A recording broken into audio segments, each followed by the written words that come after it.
accommodation. There's a few different things that we need to talk about as far as area goes. It is not one blanket solution for every property, unfortunately. So you're going to have to do a little bit of work. Now, let me make sure I cover everything. So I'll cover some notes here.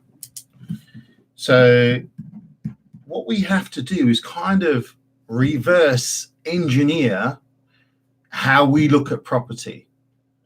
Now, there are, in service accommodation, two strategies working together. One of them is the property strategy, and the other is the serviced industry, such as hotels, guest rooms, and that type of thing, B&B. So we kind of are in the hotel business. Primarily, this is 90% of what we do. So, you know, you're making money from property. However, you're not, because the property itself is just a catalyst in the foundation, and it's a tool for you to use for your serviced accommodation. So you need to get out of your head, who would rent this property? Because what you're doing there is you're limiting yourself to people who would rent the property as a family, as a one-off on an AST, that type of thing. What we need to do is we're creating a business with these properties, whether this is rent to rent or whether it's your own property that you're buying, it doesn't matter. The area and finding the area is still paramount and still works in exactly the same way. It's no different. So go out and buy hotels, go out and buy guest houses, B&Bs, whatever it might be, service accommodation, and turn them into service accommodation, however, you know, whatever you want to do. Now, just a note on that. Marriott Hotel globally is starting to shift towards turning their properties into serviced accommodation, getting away from the hotel model. Why? Well, quite simple. The demand for service accommodation is there and is growing. It's been going like this, it's getting to a bit like this, and it will go like that. You don't want to get in up here. You want to be in down here. At the moment, we're kind of here. So this is where you want to be getting in right now to have the most impact and to be fully compliant. Because up here, around here, there will probably be some licensing or something that comes into place, much like an HMO. It's more down to fire protection than anything else. So let's see. At the moment, don't worry about it. Just make sure that, you know, you have this experience, you have 2-3 years under your belt before we get up to this stage, because that's probably how long it's going to take. And then from there, you're ready. So let's get down to the area. Now, we've spoken about hotels. So hotels are a good indication that an area is going to work for service accommodation, because they obviously do a load of research and due diligence about an area. Now, when they look at their due diligence, and I know people who own hotels, I know people who own quite a few hotels, to be fair, and I know somebody who owns over 12 or 13 hotels themselves, and these are 30, 40, 50 rooms up to 200 rooms. Now, you've got to be looking for a central point, or as my student, lovely Claire, taught me, is my new word for it. But I can't take the glory for it, because it was in a class of 60, and Claire says to explain to somebody it's going to be your target. So we have a target area. Now, if your target area, let's say, is London. London is a big area with millions of people living in it and millions of people visiting each and every year. Now, just on that, if you are looking at places like Oxford, Cambridge, Bath, York, Birmingham, Manchester, and the list goes on, you need to look at, let's say, the southern areas like Windsor and all, you know, where the castles are, London, that type of thing, and the outskirts, Oxford University, Cambridge University, all of these shall we say, international tourist attractions, you need to think to yourself, and you need to understand that most people are going to fly into London, tourists especially. They will then spider out into the other areas that they're going to see. So they may not come and stay with you for the entire month that they are in the UK. They may come into London, quick, bang, fly. Let's drop into London. Let's spend 2 or 3 days here adjusting to jet lag or whatever it might be if there's no jet lag. But they'll look at the key London spots. Then from there, they will branch out and go to Cambridge. They'll go to Oxford. They'll go up to York, maybe. It might be a Manchester route that they do, but there's an easy train up to York, as you know. They may move from there up to Scotland, if that's part of their plan, or they may come from London and move down to Bath. They may go down to Sussex or Brighton, all these places, but they use London as their key core of where they fly into. So as far as airports go, London, Heathrow, Gatwick, Manchester, Birmingham, key areas where they have big international flights coming in. I'm talking international as in Far East, Australia, America, and these type of places, not just European airports like your Ryanairs. So you need to take into account that, is the airport really going to be the place that services you, and do you really need to be close to the airport? London Heathrow, absolutely. Gatwick, absolutely. And that's not just for the tourists coming in. It's also for people doing flying lessons, or they are doing a rating, if you like, to fly the new jumbo, or the bigger jumbo, or the bigger jumbo, or the smaller airplanes that they now make, 737s or whatever they are. So they're coming down as they could spend 3, 4, 5, 6 weeks. So there's going to be longevity. And you can target pilots and that type of thing coming into the area. You can even put something in your notes that this is very suitable for pilots. It's all keyworded. It's all algorithms. So have a look, see what you can do. Another little tip there. So airports are the number one place that people think, I need to be near an airport. Well, to be fair, staying near an airport is a bit dull, unless you are somewhere like Heathrow and it's highly populated around it and there's lots more choices for property.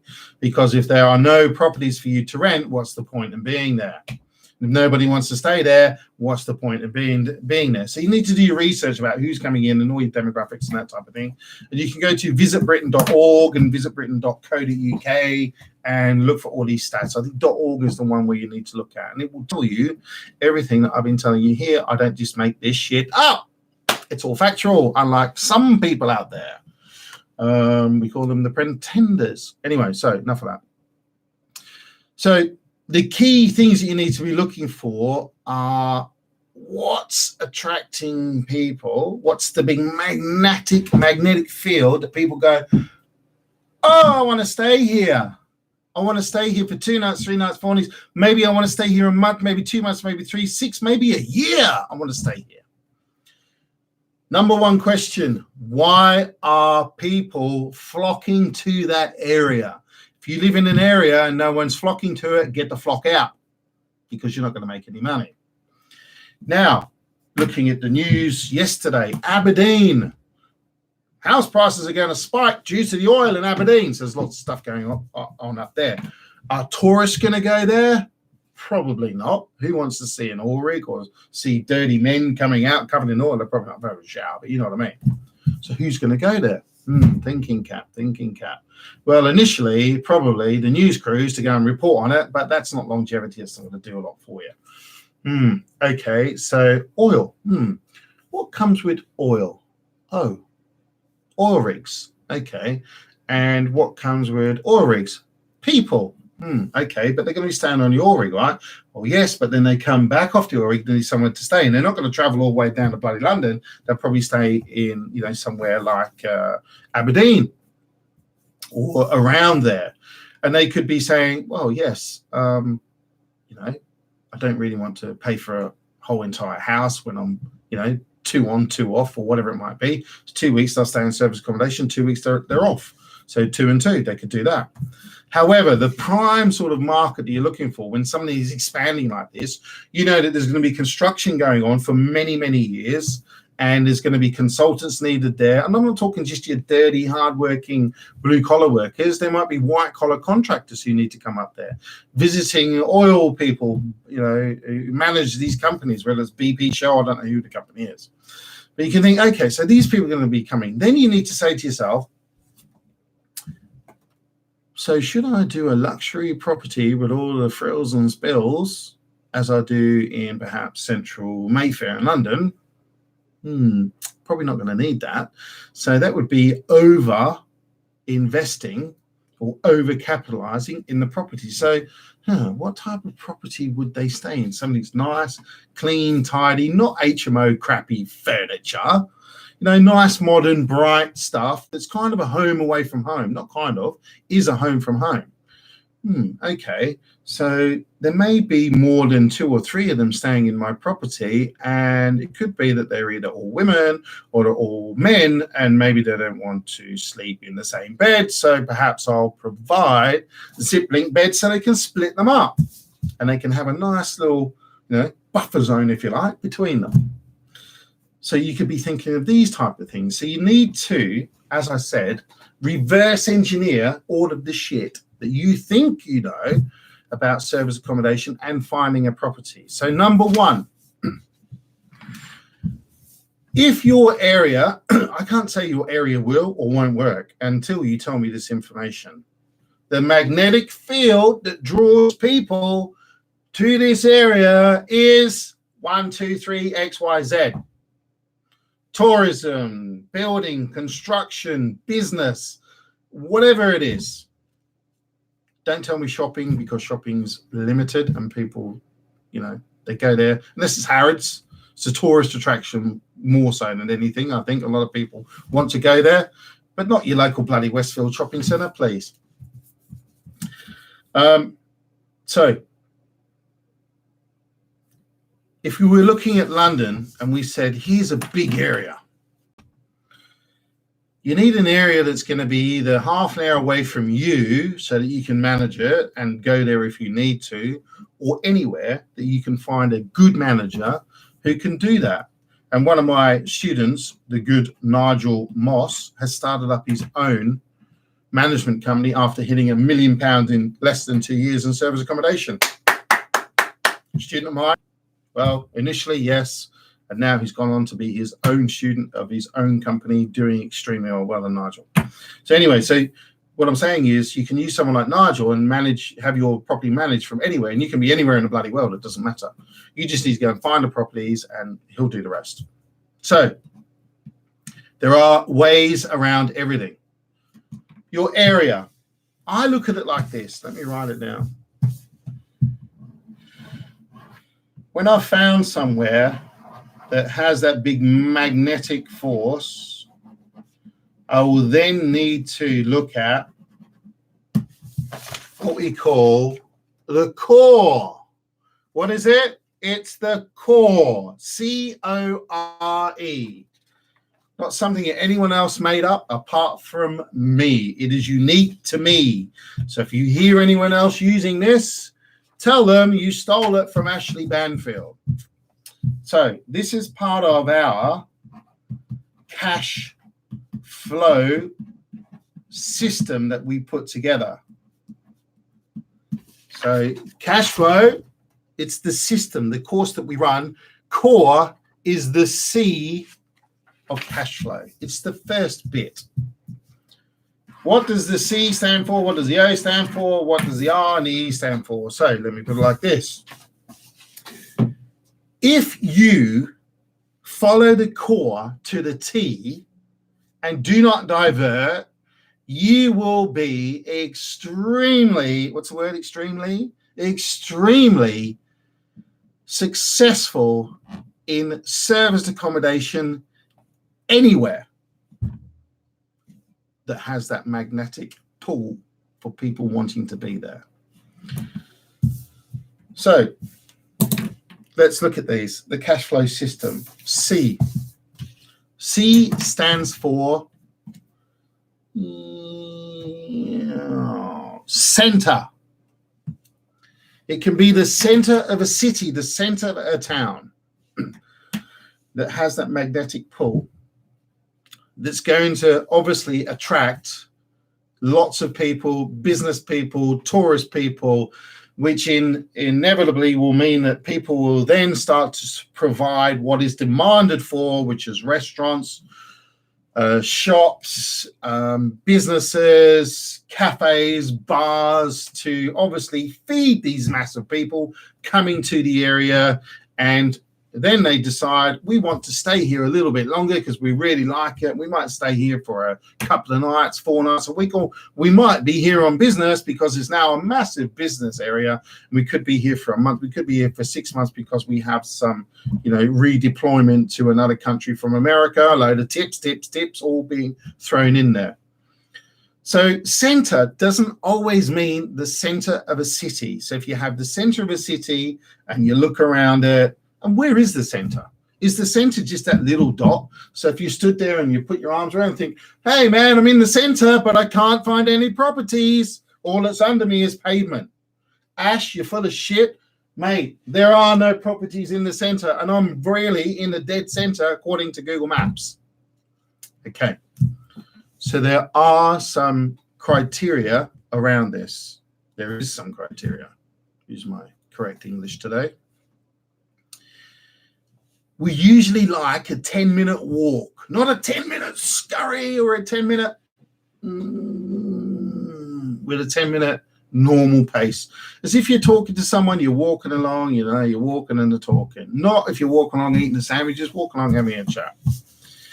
The 10-minute rule. Why? Because after 10 minutes, especially if you have kids and family staying in their properties, you get bored. Are we there yet? Are we there yet? Are we there yet? Are we there yet? How long before we get there? When are we going to get there? And then the parents go, oh, why didn't we take the apartment 10 minutes away instead of 15 minutes away? Because it's 10-minute walk in, it's a 10-minute walk back. And if you're on your own, a 10-minute walk, you probably walk a little bit faster. So it seems to be probably a 7 or 8 minute walk. If you're walking with a friend, a lover, a wife, a husband, with kids or whatever, it could be a 10, 11-minute walk. However, 10 minutes is not the end of the world. So you're going to be like, oh, wow, we're back. Look, here we are. You don't want to be walking for 10 minutes and then say to your friend or yourself, oh, my word, we've still got all that way to go. I can see the building from here. It's at least 20 minutes. Shall we just Uber? Shall we get a cab? If we can get one, yeah. So what you need to think about when you're thinking about your guests, think what you would like and what you wouldn't like. And that is called, my good friends, I will write it down for you. This is my new way of doing subtitles. Experience.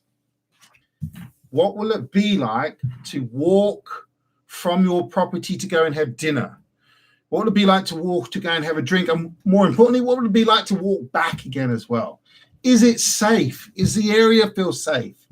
If you're in a new part of Birmingham, you've got one of these new flats and you go, oh, it was really easy to get. Wow.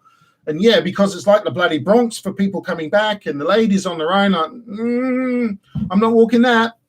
You get a review. I felt so unsafe. It was really scary. It could be 6 months before it's built and lit and all that sort of stuff. So just make sure it's all about the experience when you're choosing an area and choosing a property within that area, because we get to an area, then we micro, then we micro, then we micro, then we focus pinpoint on streets and buildings. So you still haven't quite found your area, but I don't have time to go through that today. This is what we do on our course. So central, it can be central to the city, central to a tourist attraction, which could be half an hour outside the city. It could be a business district. But again, what's the experience going to be for the business district? Is it going to be set up as tourists? Is it going to be set up as business? So you might need a printer. You're going to need something like an Alexa in there, whatever. Coffee machines, good coffee machines, provide coffee, stuff to keep them awake, like, oh, mate. Oh, yeah. Oh, yeah, no problem. Yeah, we'll have it all over to you. Yeah, oh, just shit, the printer's jammed. Yeah, we'll have it all over to you tonight, I promise you. What do you mean it's 12 minutes to 12? Oh, it's fine, we'll have it to you in 12. Bye. We need to have everything there because sometimes people are staying there, business people, I'm taking the piss, but they do act like that, and they can be like that. They're quite highly stressed. They need to get stuff. They're always running to deadlines, and they're always behind because they spend stuff too many times, 10 minutes down the road to the nearest bar from you. Good. So then we get to central. We've done central. Get to O. O is operations. Now you think, well, hang on a minute, what's it got to do with finding an area, Dick? Let me tell you. You might recall a few minutes ago, I said you want to be no more than 30 minutes away from your area if you're operating yourself. Now, is it also in an area of town or in an area that is easy to run the operations? In other words, can you get cleaners? Can you get linen delivered there? If you can't, you're going to struggle to run service accommodation. You have to be there cleaning, washing down a laundrette yourself. That is not how we do this business. Forget it. So is it in an operational area? Put it this way, right? If you're taking care of central, normally it's taking care of operations, but not always. Because, there's a nice little place called Sandringham, which is a big tourist attraction. However, there's nowhere to stay around it, and no one stays around it. You can go and put a little property in there, and if they do, they'll stay maybe overnight, because you go to Sandringham for a few hours, there's nothing else around it, off you go, back. It's normally for the day trippers around that area and a little bit far out. So you might think, Sandringham, I found an area. No, you haven't. Good. Operational. And it's very hard to get cleaners and linen around that area, believe me. Then we get to R, which is Realty Property. If you're taking care of C, your central, and you're taking care of operations, you need to then make sure, are there properties available in the area? Are there 2-bed flats, 1-bed flats, 3-bed flats, 4-bed houses, 3-bed houses, 5-bed houses, whatever type of property you're looking for? Could be a bloody caravan, or it could be a boat, it could be a houseboat, it could be a tent. All these sort of things are included in service accommodation.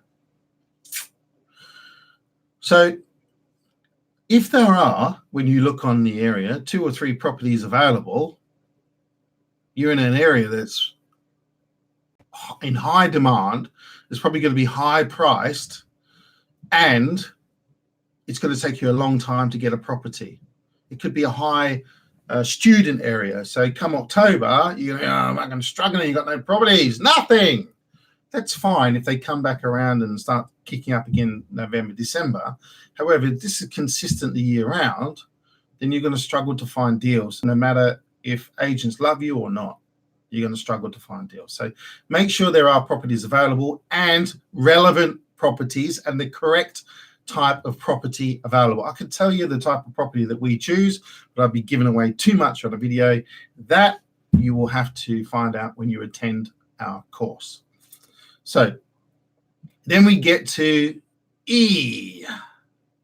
What does E stand for? I've already given it to you. Experience. So again, let's go back to experience. So you might have a property and you might say to yourself, I'm going to put in cheap beds because people only go to sleep, they don't care, and they normally sort of think to themselves, well, it's a hotel bed. Now here is a massive little tip for you. Everyone goes, oh, let's go to Fusion Furniture, let's go to Dago Furniture, let's go to Bago Furniture, let's go to Pago, Dago, Fago, Mago, whoever provides furniture, and get these beds. They're hotel beds, they're hotel grade, they do this, they zip link, they zap link, they do this. Blah, blah, blah, blah. Where we have had reviews and positive feedback about how comfortable the beds are, this may surprise you, it may not, is where we have beds that we've purchased from, drumroll, IKEA. Yes, indeed, IKEA. So and they're much less price too, and they stay together and they do the thing and they're brilliant and they get more and more modern as time goes on. They get great designs. And just on that, if you ever want any little tips, or go to IKEA at least every 6 months and have a little stroll around and see how they're designing little areas that are tight areas, see how they're doing storage and this. You can get great ideas to put in your apartment. Anyway, so don't tell anyone that one though, okay? So experience. Now, if I walk into a hotel room and I think to myself, I'd love a cup of coffee, but I don't want to go down to the bloody reception. Again, I'm a bit tired. I just want to relax, watch a bit of TV or do some work, whatever, chill out. So I'm going to make a coffee, and there's a coffee machine. Usually there's a bloody kettle. Unless they've modernized and upgraded, there's a coffee machine. If it's a kettle, you're like, oh, I'm going to get the dodgy milk in the bloody whatever. So then I say to myself, wouldn't it be great if there was a nice little Nescafe pod, because I bought my own. It'd be nice if they could tell me on the ad on booking.com or wherever it might be that they have this and that there are pods. These are the pods that you bring. The small pods are the most widely used. You get yourself a coffee maker for 100 quid. It's going to be cheap and it's going to be more expensive, right? Don't kill me and slay me on this. Work on around 100 quid. You get it in there, put the pod in, boom. If it's going to sleep 6 people, you want a machine that's going to hold 1.5 litres, 2 litres. All right. Don't put in one that's going to hold a bloody pint. They'll be filling out. I'm not going to use that again. I'll bring my coffee next time. So think about that. These are all basic, things that you should think about when you're looking at the experience. 6 people, what are they going to do? Okay. Then everyone will say, oh, we'll put in a hairdryer, but it sleeps 6 people. It might pay to put in a hairdryer for each bed, which makes 3. And the third one, the sofa bed, you should include a hairdryer for that. And people can do their stuff and that. Oversupply is better than undersupply. It's going to cost you 40, 50 quid, and it will mean much better business down the track. All right. Other things, coffee machines. Put a coffee machine in. Don't be a tight ass. Put in an extra hairdryer. 140 quid we're at so far. Put in a printer. I mean, this printer is a £400 printer, but it prints off a lot of shit. Put in a printer that might cost you 50 to 70, 80 quid. Be careful on the cheap ones, because what the cheeky beggars do is they will put you in your cartridges, but they only put you in like a test amount that will run maybe 50 pounds. Oh, ink's out, and then all of a sudden you've got to fill it up with £100 worth of ink. So just bear in mind it's going to cost you for that. All you do is provide 10 sheets, 20 sheets of paper. If it's a business person coming in, leave it there and they can use it. The cleaner can go to the storage, right? Bang. Don't charge for it. Bang, put it on. And, desk lights, like these things, put these on, where they might be working, one of these babies, because you might not think they need it, but they might sit at home in their office and I think, oh, wicked. Got a nice little table lamp as well. Isn't that nice? Put in a coaster that they can put on their cup. It might not damage the desk, but again, at home they might, got my coaster. Lovely. Put in some nice real china cups. They make a difference, apparently, according to my grandmother, bless her, soul and cotton socks. And then you got to think about the linen that you provide. Provide the premium. Don't cut down, even if it's the contractors or whatever, and it's gonna be dirty and smelly. If they get into that bed and they go, and like they don't have that linen at home, and they get in there, and it's like, wow, this bed feels so soft and amazing. Grown men, 6'4", 120 kilo, will be saying this to themselves. Oh, great. And they sink into that bed, maybe an IKEA bed, and like, oh, this is awesome. They have the best night's sleep. And this is what you want. You want them to say to themselves, I've had the best night's sleep of my flipping life, and yet it wasn't even in my bed. Customer experience is super essential. So Other things with experience is can I get to a shop quickly? Most of ours have a shop that's no more than 5 minutes away, whether it's a Co-op, a Spar, or a Tesco's or whatever, or Sainsbury's, local shop. They can go there, bang, and they review about it. Oh, the shop is so good, it's 5 minutes down the road, or 100 meters, 50 meters away. Oh, it was so good tonight. And the restaurant's close by. Great plethora of choice to go to. And even in my time off, apparently, they went shopping, or it was we stayed here for a friend's 40th birthday. We forgot a gift, and we quickly dotted into the shops and came back. Parking. It's not essential, but if you can get it, parking is awesome. Can roll up, bang, yes, park, yeah, great, fantastic, yeah, get all the stuff out. People say to us, have you got a hairdryer? Have you got a washing machine? Have you got a coffee maker? Have you got a clothes dryer? Have you got all of these things? Because we need to know, we're coming from America, do we need to bring another suitcase of clothes, or is there a laundrette nearby? Can we dry it? Because I know it rains in England every now and then. And I don't want to pack a big hairdryer if I don't have to, blah, blah, blah. And, what coffee machine is it? Does it take the Nescafe parts? Yes, it does, darling. Okay, bring those. Bang. Good. I think we've done enough today. I'm getting tired now. I'm not really. The video I did before, so we're kind of doing back-to-back. However, releasing them on another day. Hence why I'm wearing the same clothes, darling. Right, so remember, CORE. What does it stand for? C? Yes, central. What does the O stand for? Operations. What does the R stand for? Realty, which transferred to property. I wanted to call it CORE because it makes sense, not cope. Are you coping? And then E, what does E stands for? Probably the most important part about is the experience. Re-engineer backwards, reverse engineer. Think of the experience first, the customer experience, why they're magnetized there, and then build your business around that. Don't go there and go, please God, it's been 6 months now and nobody's come to stay on my property. I put this property here, I bought this property, I did a rent to rent, thinking that there's plenty of properties available and it's central and it's easy to operate because I live nearby. And God's probably thinking,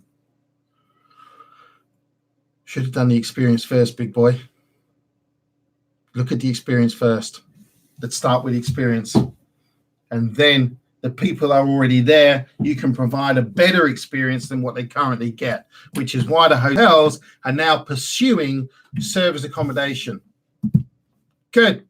Take care. Remember the core. Remember the experience and the whole entire cash flow system. We've touched a little bit on C.